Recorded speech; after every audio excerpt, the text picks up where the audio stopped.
옛날 옛적의 한 마을에 월선이라는 과부가 살고 있었지요. 30 중반의 나이에 남편을 여인 이 여인은 마을에서도 손꼽히는 미인이었답니다. 허나 말수가 적고 고유한 성품이라 사람들은 그저 멀찌감치서 바라만 볼 뿐이었지요. 아이고, 저 월선 과부 참 곱기도 하지 그러게 말이야. 저런 미인이 혼자 사는 게 안타깝기도 하고 하지만 어쩌겠어. 남편 잃은 지 벌써 3년이나 되었는데 마을 아낙네들은 그렇게 수군거렸지만 정작 월선은 그런 시선들을 아랑곳하지 않고 조용히 살아가고 있었답니다. 그녀의 집은 마을 끝자락에 있었는데 앞으로는 맑은 개울이 흐르고 뒤로는 울창한 숲이 펼쳐져 있었지요. 월선의 하루는 늘 같았습니다.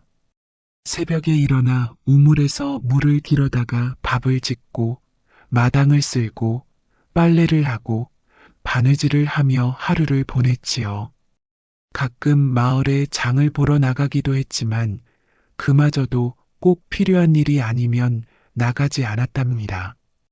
월선이 저 여자 참 신기하게 살기도 해 맞아 남편 없이 혼자서도 제법 잘 사내 하지만 밤에 혼자 있으면 무섭지 않을까?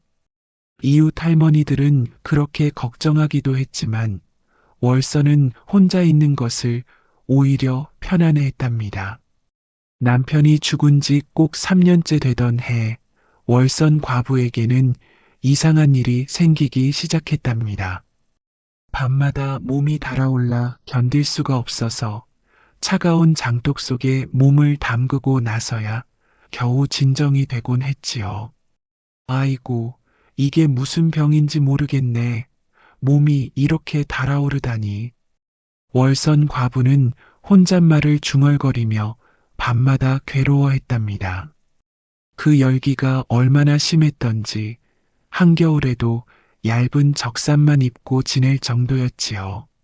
심지어 눈이 내리는 날에도 문을 활짝 열어놓고 지냈답니다. 이상하네. 예전에는 추위를 많이 탔는데 월선은 자신의 몸에 일어나는 변화를 이해할 수 없었습니다. 마을의 전바치 할머니를 찾아가 물어보기도 했지요. 할머니, 제가 요즘 몸이 너무 뜨거워서 견딜 수가 없어요. 허허, 그것 참 이상한 일이구나. 혹시 무슨 꿈이라도 꾸었느냐? 아니요, 특별한 꿈은. 하지만 전바치 할머니도 명확한 답을 주지 못했답니다. 그러던 어느 날 뒷산에 나무를 캐러 갔다가 붉은 줄무늬가 선명한 구렁이 한 마리가 죽어 있는 것을 발견했지요. 보통 같으면 그냥 지나칠 일이었건만 월선은 그 구렁이를 보는 순간 마음이 이상해졌습니다. 허허, 이 불쌍한 것 그냥 두고 갈 수가 없네. 그 구렁이는 다른 뱀들과는 달랐습니다. 몸집이 제법 컸고 비늘이 햇빛에 반짝거렸지요. 그리고 이상하게도 죽었는데도 생생해 보였답니다. 월선은 구렁이를 집으로 가져와 독한 술에 담가 뱀술을 빚었답니다. 마을 사람들이 뱀술이 몸에 좋다고 하는 말을 들은 적이 있었거든요. 이 술을 마시면 몸의 열기가 가라앉을지도 모르겠구나. 그렇게 중얼거리며 일주일 동안 술에 우렸답니다. 매일 저녁 항아리를 들여다보며 기다렸지요. 드디어 그날 밤 한 잔을 마시고 잠이 들었습니다. 뱀술은 생각보다 독했고 목구멍을 타고 내려가며 몸 전체에 차가운 기운이 퍼졌지요. 꿈속에서 월선은 살결이 차가운 사내와 만났습니다. 그 사내는 키가 훤칠하고 눈동자가 구슬처럼 맑았지요. 얼굴은 잘생겼지만 어딘지 모르게 신비로운 느낌이 들었답니다. 말없이 월선을 품었고 월선도 그 차가운 품에 파묻혔습니다. 당신은 누구십니까? 나는 내가 부른 자다 제가 불렀다고요? 내가 나를 삼켰으니 이제 우리는 하나다. 그 꿈이 얼마나 생생했던지 깨고 나서도 한참을 헤어나올 수가 없었답니다. 사내의 차가운 손길, 깊은 눈동자, 그리고 신비로운 향기까지 모든 것이 생생했지요. 그게 웬 말이냐, 이런 꿈을 꾸다니, 죽은 남편도 아닌데. 월서는 당황스러워하며 중얼거렸지요. 하지만 이상하게도 그날 밤 이후로는 몸의 열기가 많이 가라앉았답니다. 오히려 몸이 차가워졌을 정도였지요. 신기하네. 정말 뱀술이 효과가 있었나? 그런데 그 일이 있고 난 뒤부터 월선의 배가 불러오기 시작했답니다. 한 달, 두 달이 지나면서 배는 점점 더 불러왔지요. 마을 사람들이 수군거리기 시작했습니다. 저 과부가 어찌 된 일인고? 혹시 어디서 남정네를 만난 게 아닐까? 아니면 귀신이라도 붙은 건 아닐까? 아이고, 그런 말 하지 마라. 무서우니까. 여자들은 모여 앉아 월선 이야기로 꽃을 피웠지요. 어떤 이는 밤에 이상한 남자가 드나드는 것을 봤다고 하고, 어떤 이는 꿈에서 뱀이 나타났다고도 했답니다. 하지만 월선은 아무에게도 말하지 않고 뱃속 아이에게 달이라는 이름을 붙여주었답니다. 달이야, 너는 어떤 아이일까? 엄마가 잘 키워줄게. 사람들이 뭐라고 해도 신경 쓰지 말거라. 월선은 매일 밤 배를 쓰다듬으며 아이에게 말을 걸었지요. 신기한 것은 뱃속 아이가 반응하는 것 같다는 것이었습니다. 월선이 말을 걸면 뱃속에서 움직임이 느껴졌지요. 임신 기간 동안 월선은 더욱 조용해졌습니다. 마을에 나가는 일도 줄이고 대부분의 시간을 집에서 보냈지요. 그리고 가끔 뒷산에 올라가 구렁이를 발견했던 그 자리에 앉아 있곤 했답니다. 달이야, 내 아버지는 어떤 분일까? 월선은 혼자 중얼거렸지요. 꿈속의 그 사내가 정말 아이의 아버지인지 알 수 없었지만 어쩐지 그런 것만 같았답니다. 10달이 지나 남자아이가 태어났지요. 아이는 피부가 창백하고 눈동자가 구슬처럼 맑았답니다. 꼭 꿈속에서 만났던 그 사내를 닮았지요. 월선은 그 아이를 상추라고 부르며 정성껏 길렀습니다. 상추야, 넌 정말 예쁘구나. 이 엄마의 소중한 아들이야. 상추는 다른 아이들과는 조금 달랐습니다. 여름에도 그늘을 좋아했고 뜨거운 것을 싫어했지요. 그리고 가끔 밤에 울음소리가 마치 뱀이 우는 것 같다고 마을 사람들이 수군거렸답니다. 하지만 월선에게는 세상에서 가장 사랑스러운 아이였지요. 우리 상추는 참 신기한 아이구나. 다른 아이들보다 똑똑한 것 같아. 상추는 말을 일찍 배웠고 걸음마도 빨랐습니다. 하지만 다른 아이들과 어울리는 것을 별로 좋아하지 않았지요. 대신 혼자서 놀기를 좋아했답니다. 엄마, 저는 왜 다른 아이들과 다른가요? 다르지 않아, 상추야. 그저 특별할 뿐이야. 특별하다는 게 뭐예요? 남들보다 더 소중하다는 뜻이야. 월선은 상추를 더욱 애지중지했습니다. 마을 사람들의 시선이 부담스럽기도 했지만 상추만 있으면 세상 모든 것이 괜찮았지요.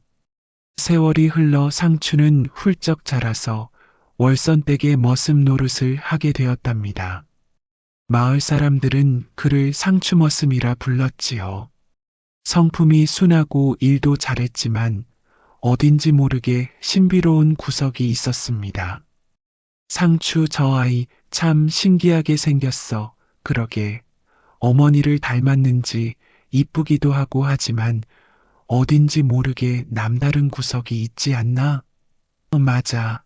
특히 눈빛이 범상치 않아. 상추 머슴은 힘이 셌고 농사일을 잘했습니다. 하지만 뜨거운 날씨를 유난히 싫어해서 여름에는 주로 새벽이나 저녁에 일을 했지요. 그리고 물을 좋아해서 틈만 나면 개울에서 목욕을 했답니다. 엄마, 저는 왜 이렇게 물을 좋아하는 걸까요? 글쎄다, 아마 태어날 때부터 그런 성격인가 보구나. 그런데 가끔 물속에 있으면 숨을 안 쉬어도 괜찮은 것 같아요. 그런 말 하지 마라. 위험하니까. 월서는 상추의 이상한 능력들을 알고 있었지만 누구에게도 말하지 않았습니다. 혹시 사람들이 이상하게 생각할까봐 걱정이 되었거든요. 상추가 20살이 되던 해 월서는 그에게 장가들 이야기를 꺼냈습니다. 상추야, 너도 이제 장가갈 나이가 되었구나. 예, 어머니. 하지만 저를 좋아해 줄 색시가 있을까요? 물론이지. 우리 상추가 얼마나 착하고 잘생겼는데. 월서는 마을의 까투리라는 색시를 염두에 두고 있었습니다. 까투리는 마을에서 소문난 색시였는데 똑똑하기로도 유명했답니다. 까투리 색시 말씀이시죠? 그래, 넌 벌써 알고 있었구나. 예, 시장에서 몇 번 본 적이 있어요. 참 이쁘더라고요. 그럼 어머니가 중매를 서볼까? 상추는 부끄러워하며 고개를 끄덕였습니다. 사실 그도 까투리를 좋아하고 있었거든요. 월선이 중매를 서서 두 사람의 혼례가 정해졌습니다. 까투리의 부모도 상추를 마음에 들어 했고 상추도 까투리를 좋아했으니 모든 것이 순조로웠지요. 까투리는 좋은 아이야. 너와 잘 어울릴 거야. 고맙습니다, 어머니. 제가 잘할게요. 그래, 까투리를 잘 대해주거라. 여자는 사랑으로 키우는 거야. 월서는 아들의 결혼을 진심으로 축복했습니다. 이제 상추도 가정을 꾸리고 행복하게 살 수 있을 것 같았거든요. 혼례날이 다가와 상추 머슴이 처가로 가는 길이었습니다. 월서는 대문 앞에서 그의 뒷모습을 보며 문득 이상한 느낌이 들었답니다. 그 걸음걸이, 그 뒷모습, 어디서 본 것 같은데. 상추가 산길로 접어들면서 햇빛에 비친 그의 모습이 묘하게 익숙했습니다. 그러다 상추가 돌아서서 인사할 때 번뜩 깨달았지요. 그 눈동자가 꿈속에서 만났던 그 사내의 눈과. 월서는 가슴이 두근거렸지만 그냥 우연의 일치라고 생각하려 했답니다. 하지만 마음 한구석에서는 불안한 기운이 스멀스멀 올라왔지요. 설마 그럴 리가. 하지만 월서는 혼자 중얼거리며 집으로 들어갔습니다. 그런데 이상하게도 몸이 다시 차가워지기 시작했지요. 한편 상추 머슴이 산길을 가고 있을 때 갑자기 큰 구렁이 한 마리가 나타났답니다. 그 구렁이는 몸집이 어른 팔뚝만 하고 비늘이 햇빛에 번쩍거렸지요. 상추는 그 구렁이를 보는 순간 이상한 기분이 들었습니다. 어라, 이놈이 누구냐? 구렁이가 사람 말을 하는 게 아니겠습니까? 상추 머슴은 깜짝 놀라 주저앉았답니다. 뱀이 말을 하다니 놀랄 것 없다. 나는 이 산의 신령이니까. 그런데 넌 누구냐? 어째 냄새가 익숙하구나. 구렁이는 상추 머슴 주위를 빙빙 돌며 냄새를 맡았지요. 그러면서 혀를 날름거리며 공기를 맛보기도 했답니다. 이상하다. 분명 내 냄새가 나는데 어디서 맡은 냄새일까? 상추 머슴은 무서워서 벌벌 떨었지만 이상하게도 그 구렁이가 완전히 낯설지는 않았습니다. 어딘지 모르게 친근한 느낌마저 들었지요. 아, 이제 알겠다. 넌 내 새끼다. 구렁이가 갑자기 소리쳤습니다. 예, 무슨 말씀이신지 널 낳은 여인이 나를 삼켰으니 넌 내 피를 이은 자다. 이제 널 걷어야겠다. 상추머슴은 벌벌 떨며 대답했지요. 아, 아니, 저는 지금 혼례를 올리러 가는 길입니다. 혼례를 마치고 다시 오겠습니다. 혼례라. 그것도 중요한 일이긴 하지. 좋다. 그럼 반드시 돌아와야 한다. 약속이다. 예, 예, 꼭 돌아오겠습니다. 만약 약속을 어기면 그때는 내가 사랑하는 사람에게 해가 갈 것이다. 구렁이는 으르렁거리며 그렇게 말하고 연기처럼 사라졌답니다. 상추머슴은 식은땀을 흘리며 겨우 처가에 도착해서 까투리 색시와 혼례를 올렸지요. 혼례식은 성대하게 치러졌고 마을 사람들도 많이 참석했답니다. 상추야, 축하한다. 까투리도 예쁘고 상추도 잘생겼네. 잘 살아라. 두 사람아. 사람들의 축복을 받으며 혼례를 마친 두 사람은 신방으로 들어갔지요. 첫날 밤 까투리 색시는 상추머슴과 이야기를 나누던 중 그의 허리춤에 이상한 흔적을 발견했답니다. 마치 비늘 같은 무늬가 희미하게 보였지요. 서방님, 이게 무엇인가요? 마치 뱀 비늘 같은데, 아, 그것은. 상추머슴은 어쩔 수 없이 자신의 출생과 오늘 산에서 일어난 일을 모두 털어놓았습니다. 구렁이를 삼킨 어머니 이야기, 자신의 이상한 능력들, 그리고 구렁이와의 만남까지 모든 것을 말했지요. 그러니까 서방님은 뱀의 피를 이었다는 말씀이시군요. 네, 믿기 어려우시겠지만. 그런데 까투리 색시는 놀라기는커녕 오히려 침착했답니다. 아니에요. 저도 어릴 때부터 이상한 일들을 많이 봤거든요. 정말입니까? 네, 우리 할머니께서 무당이셨어요. 그래서 이런 일들이 그리 낯설지 않아요.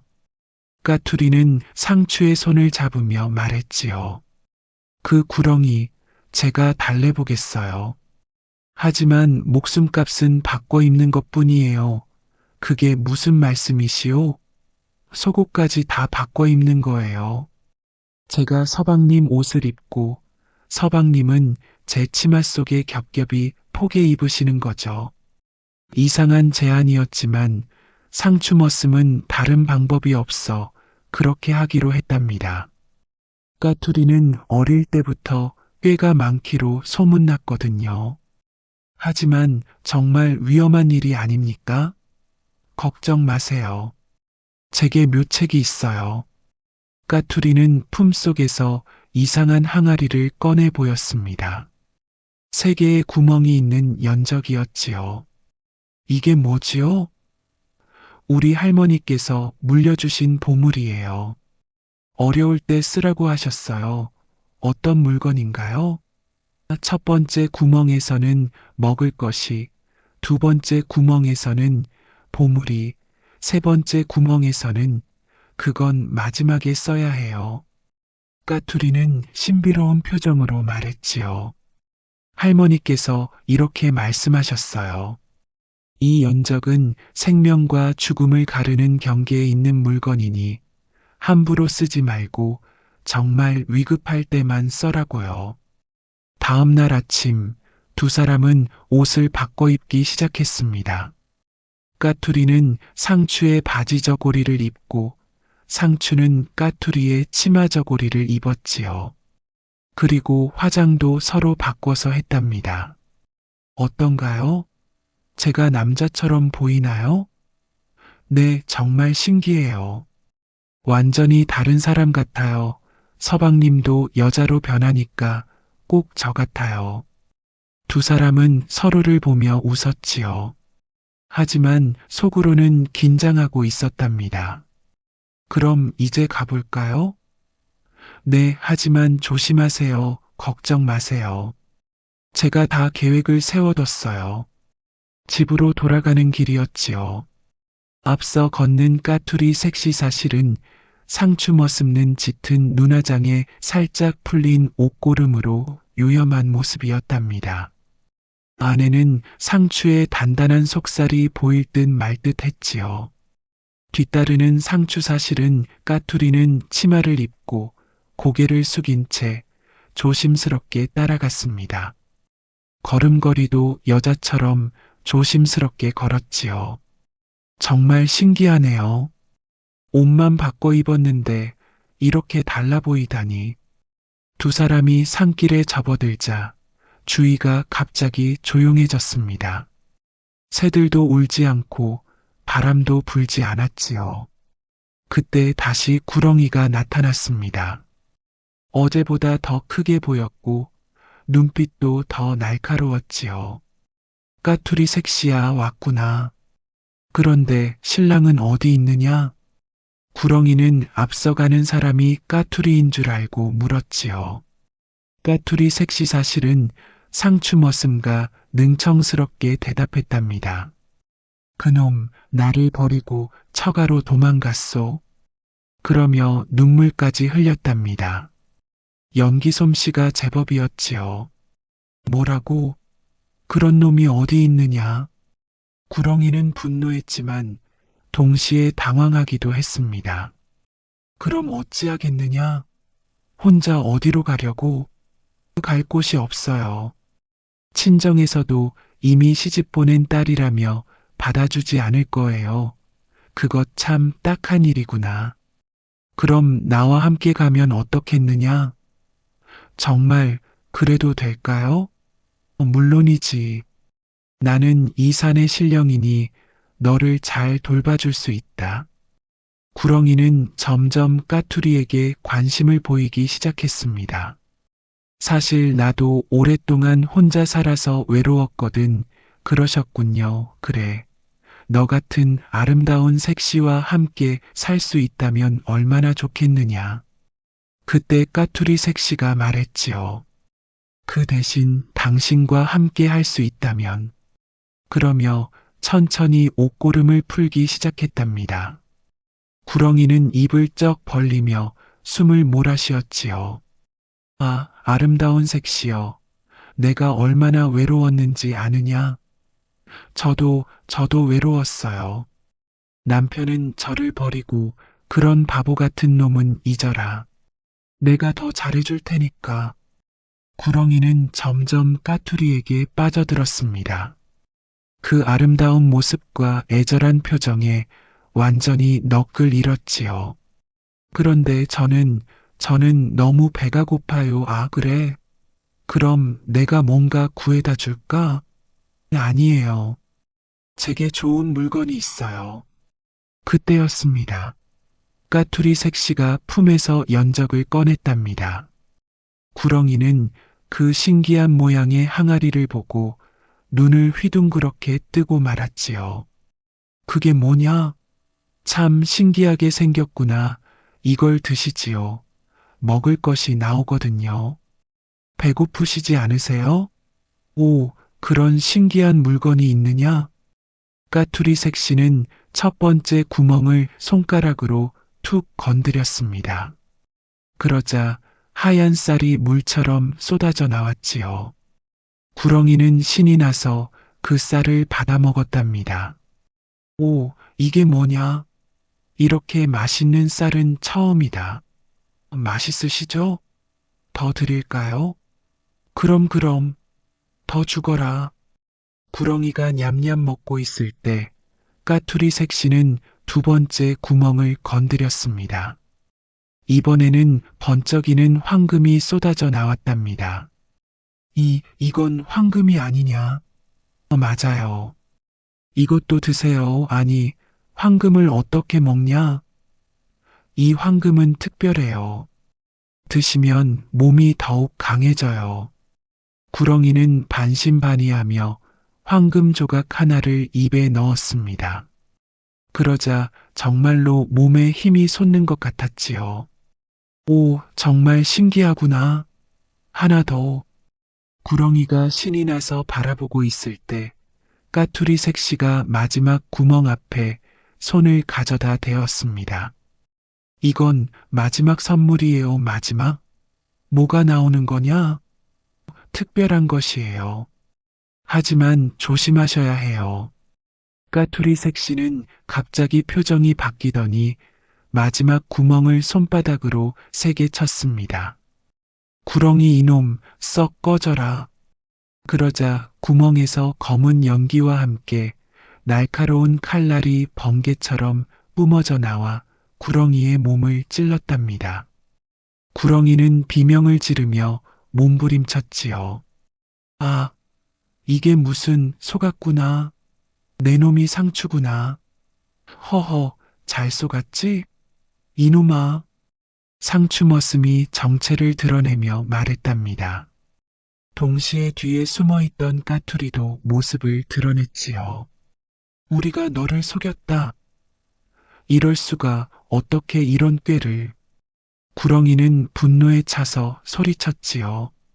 이놈들아, 내가 이렇게 죽을 줄 알았느냐? 나는 죽어도 너희를 가만두지 않을 것이다. 구렁이의 몸에서 검은 피가 흘러나왔습니다. 그 피가 땅에 떨어지자 주위의 풀들이 시들어 버렸지요. 내 피가 스며든 이 땅에서는 영원히 내 저주가. 구렁이는 마지막 힘을 다해 소리쳤답니다. 너희가 먹는 모든 것에 내 독이 스며들 것이다. 특히 붉은 열매는 조심하라. 그렇게 외치며 구렁이는 연기가 되어 사라졌답니다. 하지만 그 자리에는 검은 얼룩이 남았고 이상한 냄새가 계속 났지요. 아니 글쎄, 그 여인이 말이야. 정말 똑똑하더라고요. 상추가 까투리를 바라보며 말했답니다. 몸은 속였지만 마음은 진실이었어요. 까투리가 부끄러워하며 대답했지요. 그런 위험한 일을 나 때문에 사랑하는 사람을 위해서라면 당연한 일이지요. 두 사람은 서로를 껴안았답니다. 하지만 구렁이의 마지막 말이 계속 마음에 걸렸지요.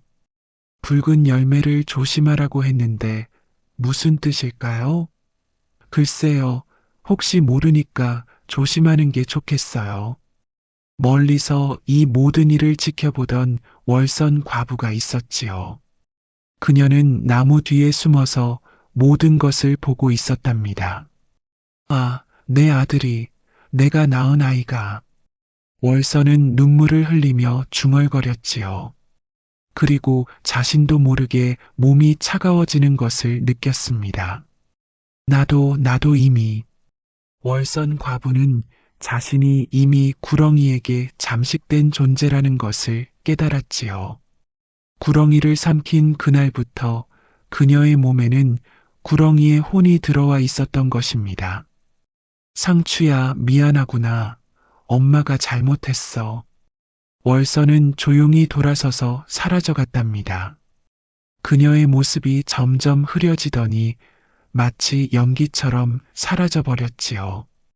그 후 상추와 까투리는 행복하게 살며 연적으로 재물을 얻어 풍족한 생활을 했답니다. 연적의 첫 번째와 두 번째 구멍은 여전히 쌀과 황금을 내어주었거든요. 그것 참 희한한 일이었지요. 그 연적 덕분에 우리가 이렇게 잘 살게 되었으니 말입니다. 상추가 어느 날 말했지요. 정말 다행이에요. 그 무서운 구렁이도 없어졌고 말이에요. 까투리도 대답했답니다.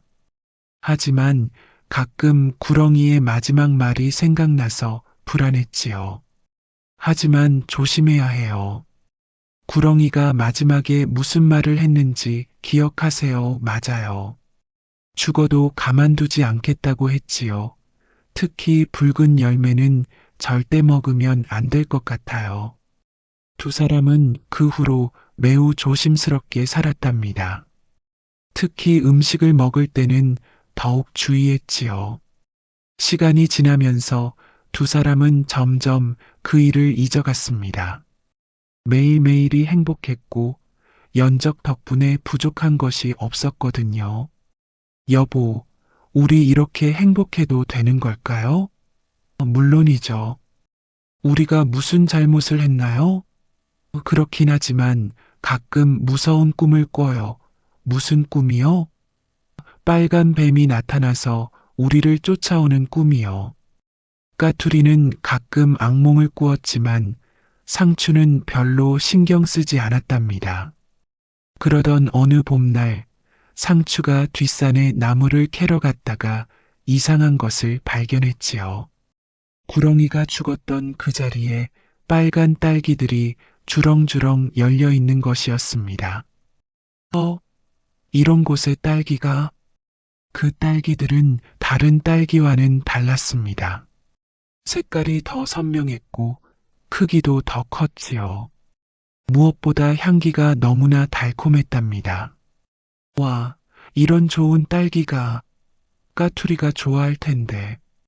상추는 구렁이의 마지막 경고를 까맣게 잊어버렸습니다. 그 달콤한 향기에 취해서 정신을 잃었지요. 이렇게 예쁜 딸기를 까투리가 보면 얼마나 좋아할까? 상추는 기뻐하며 딸기를 따기 시작했습니다.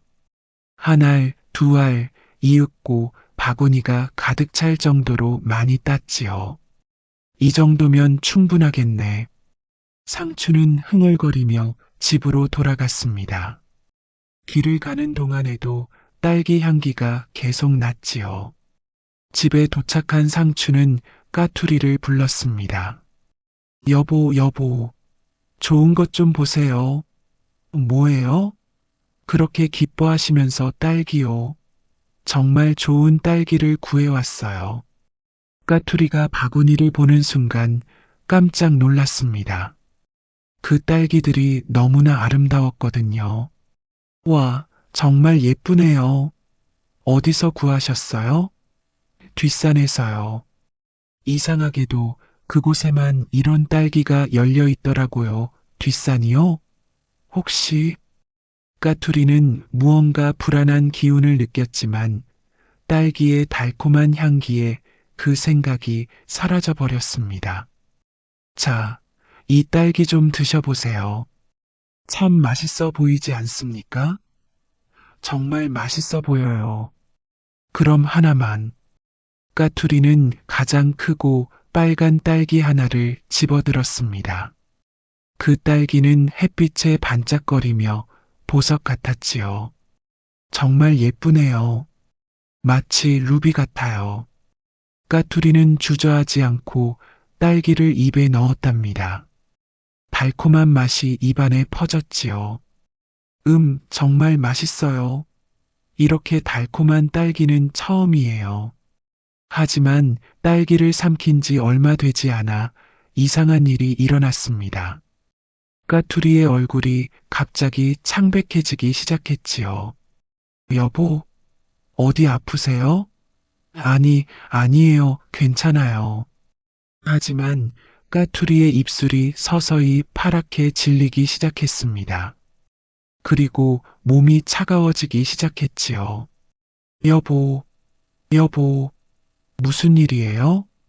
상추는 깜짝 놀라서 까투리를 부축했지만 까투리는 점점 차가워져만 갔습니다. 서방님, 이게 구렁이에. 까투리는 마지막 말을 채 끝내지 못하고 주저앉았지요.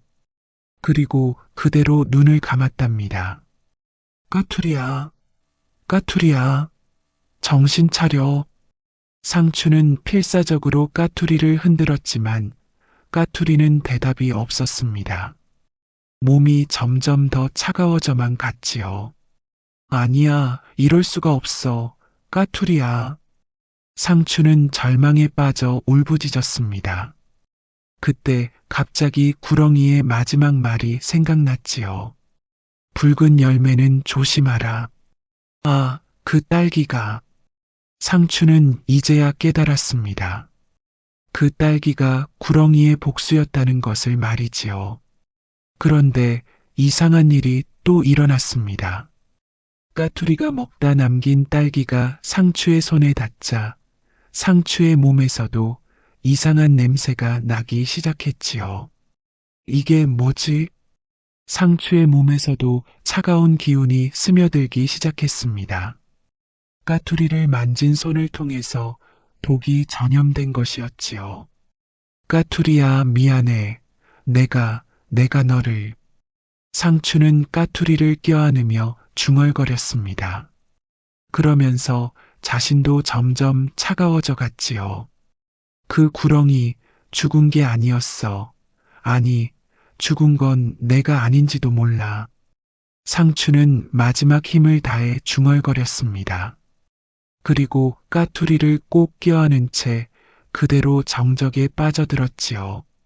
다음 날 아침, 이웃집 할머니가 두 사람을 찾아왔다가 이 광경을 발견했습니다. 아이고, 이게 무슨 일이야? 할머니는 깜짝 놀라서 마을 사람들을 불렀지요. 사람들이 달려와 보니 상추와 까투리가 서로를 껴안은 채 차갑게 식어 있었답니다. 이상하네.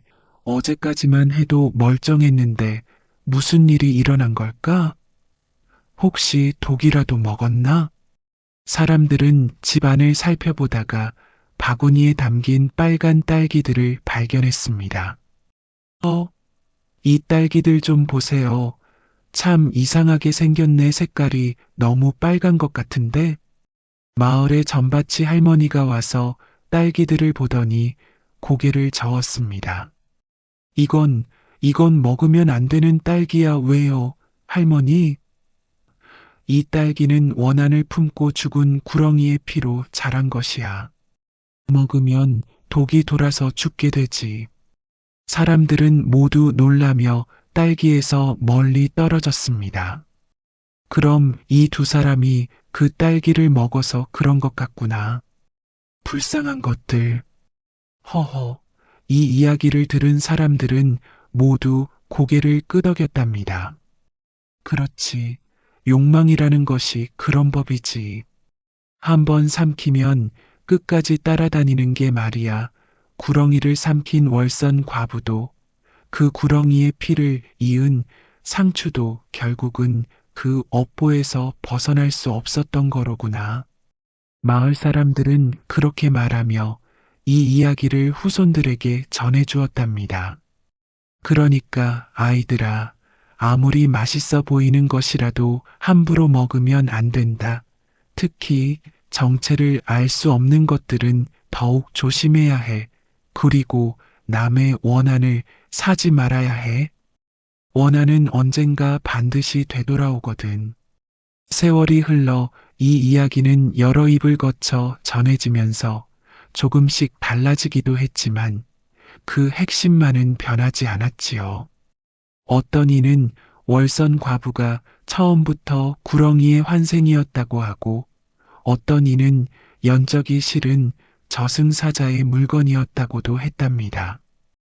또 어떤 이는 상추와 까투리가 죽지 않고 구렁이로 변해 다른 곳으로 떠났다고도 했지요. 하지만 모든 이야기에 공통되는 것은 하나였습니다.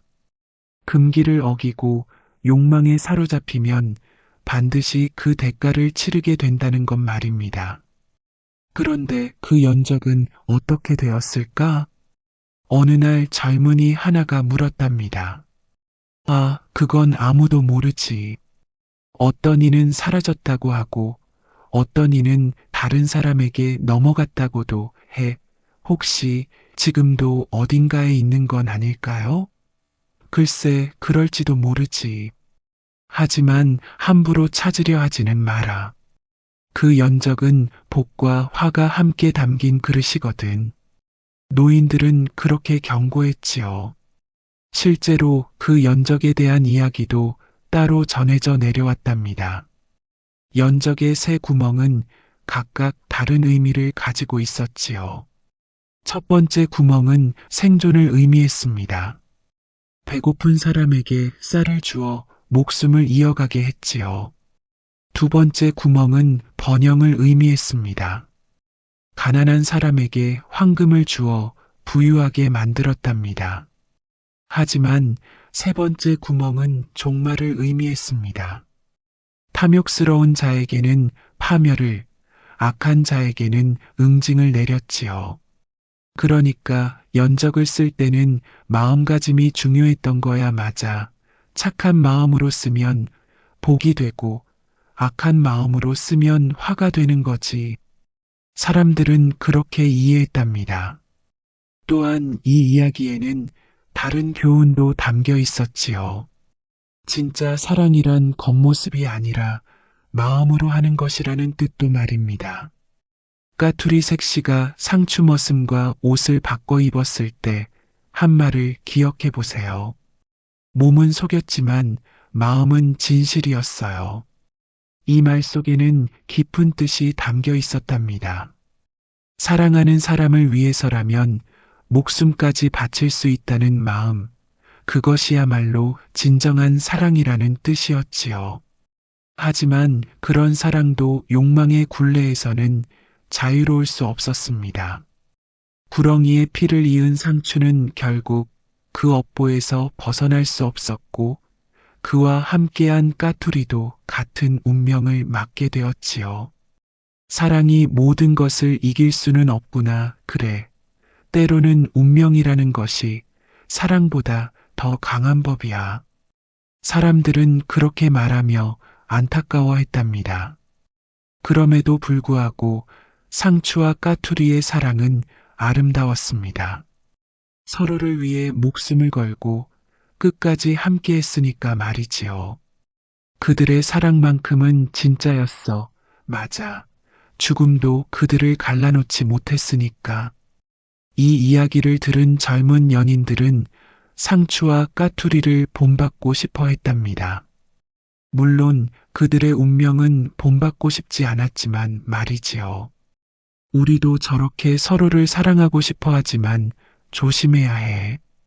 탐욕을 부리면 안 되거든. 젊은이들은 그렇게 다짐했답니다. 시간이 흘러 이 이야기는 점점 더 많은 사람들에게 알려졌답니다. 그리고 그때마다 조금씩 다른 버전으로 전해지기도 했지요.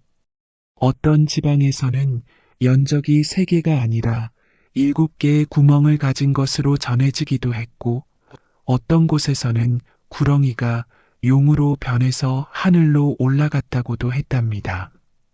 또 어떤 곳에서는 월선 과부가 마지막에 선녀가 되어 하늘로 올라갔다는 이야기도 있었고, 상추와 까투리가 죽지 않고 신선이 되었다는 이야기도 있었지요. 하지만 이야기의 핵심은 변하지 않았답니다.